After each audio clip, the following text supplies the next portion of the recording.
వరదల వలన పాపన్నపేట మండలంలోనే దాదాపు ప్రతి గ్రామంలో కూడా 40% వరి పాడు కావడం జరిగింది.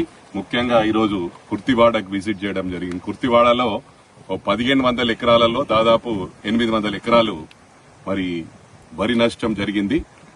రైతులందరికీ కూడా విజ్ఞప్తి చేస్తా ఉన్నాం, ఏదైతే నష్టం జరిగిందో తప్పకుండా నష్టపరిహారం ప్రభుత్వం ఇస్తుంది. నిన్నటి వరకు ఏంటంటే ప్రాణాలు కాపాడే పనిలో ఉన్నాం, ప్రాణ నష్టం కావద్దని చెప్పి ఇలాంటి వర్షాలు గత 50 సంవత్సరాల్లో ఎన్నడూ కూడా చూడని వర్షాలు, ఈ వరదలు ఇలాంటి వరదలు మేము చూడలేదని చెప్తా ఉన్నారు పెద్దలు.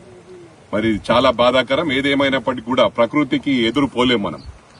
మాటలు చెప్పడం తేలిగ్గా చెప్పొచ్చు, ప్రెస్ మీట్లు పెట్టొచ్చు. ప్రెస్ మీట్లు పెట్టడం కాదు, ప్రజల్లో ఉండాలి, వర్షాల్లో ఉండాలి.